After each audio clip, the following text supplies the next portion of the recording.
ರಾಮನ ಬಂಟನಾದ ಆಂಜನೇಯ ಸ್ವಾಮಿಯು ನಂಬಿದವರನ್ನು ಆತ ಎಂದಿಗೂ ಕೈಯನ್ನು ಬಿಡುವುದಿಲ್ಲ ಎಂಬ ನಂಬಿಕೆ ಹನುಮ ಭಕ್ತರಲ್ಲಿ ಮನೆ ಮಾಡಿದೆ. ಪವನ ಪುತ್ರನಾದ ಹನುಮನ ಈ ಸ್ಥಳದಲ್ಲಿ ತನ್ನ ಅಭಯಹಸ್ತವನ್ನು ನೀಡಿದ್ದು ತನ್ನ ಬಳಿ ಬರುವ ಎಲ್ಲ ಭಕ್ತರ ಸಂಕಷ್ಟವನ್ನು ದೂರ ಮಾಡುತ್ತಿದ್ದಾನೆ. ಬನ್ನಿ, ಈ ವಿಡಿಯೋದಲ್ಲಿ ಪುರಾಣ ಪ್ರಸ್ತುತವಾದ ಆಂಜನೇಯ ದೇವಸ್ಥಾನವೊಂದನ್ನು ದರ್ಶನ ಮಾಡಿ ಕೃತಾರ್ಥರಾಗೋಣ. ಆದರೆ ಅದಕ್ಕೂ ಮುನ್ನ ನೀವಿನ್ನೂ ನಮ್ಮ ಚಾನೆಲ್ನ ಸಬ್ಸ್ಕ್ರೈಬ್ ಮಾಡಿಲ್ಲ ಅಂದಾದರೆ ಈ ಕೂಡಲೇ ನಮ್ಮ ಚಾನೆಲ್ನ ಸಬ್ಸ್ಕ್ರೈಬ್ ಮಾಡಿ.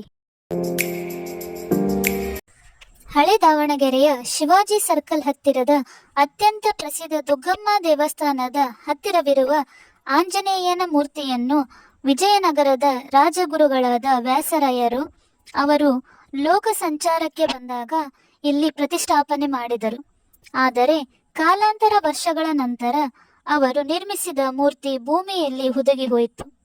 ಬಹಳ ಕಾಲದ ನಂತರ ಇಲ್ಲಿ ಹನುಮಂತನ ದೇವಾಲಯ ನಿರ್ಮಾಣ ಮಾಡಬೇಕು ಅಂದುಕೊಂಡಾಗ ಭೂಮಿಯನ್ನು ಅಗೆಯುವಾಗ ಹನುಮಂತನ ಮೂರ್ತಿ ಸಿಕ್ತು. ಆದರೆ ಹಾರೆಯ ಹೊಡೆತಕ್ಕೆ ಹನುಮಪ್ಪನ ಮೂರ್ತಿ ಭಗ್ನವಾಯಿತು.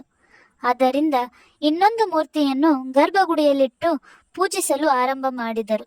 ಆದರೆ ಅಲ್ಲಿನ ಹಿರಿಯರ ಕನಸಿನಲ್ಲಿ ಅದೇ ಭಗ್ನವಾದಂತಹ ಮೂರ್ತಿಯನ್ನು ಪೂಜಿಸಬೇಕು ಎಂದು ಅವರ ಕನಸಿನಲ್ಲಿ ಪ್ರೇರಣೆ ಆಗಿದ್ದರಿಂದ ಆ ಮೂರ್ತಿಗೂ ಸಹ ಇಲ್ಲಿ ಪೂಜೆಗಳು ಸಲ್ಲುತ್ತದೆ ಮತ್ತು ಈತನಿಗೆ ವಡಕರಾಯ ಎಂಬ ಹೆಸರು ಕೂಡ ಬಂದಿತು.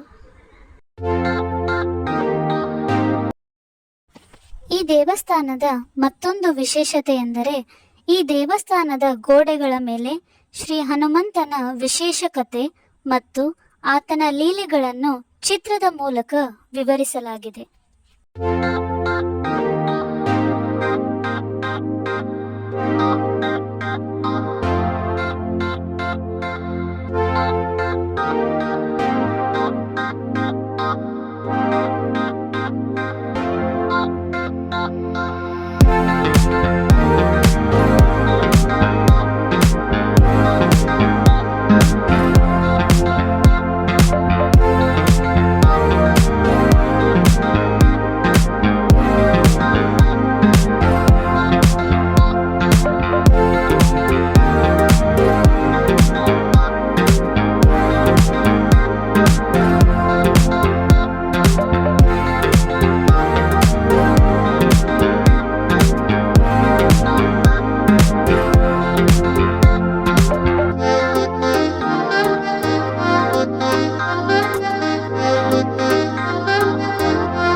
ದೇವಸ್ಥಾನ ಅತ್ಯಂತ ಪ್ರಾಚೀನ ದೇವಸ್ಥಾನ ಅನ್ನುವುದಕ್ಕೆ ಸಾಕ್ಷಿ ಇಲ್ಲಿನ ಈ ಶಾಸನ.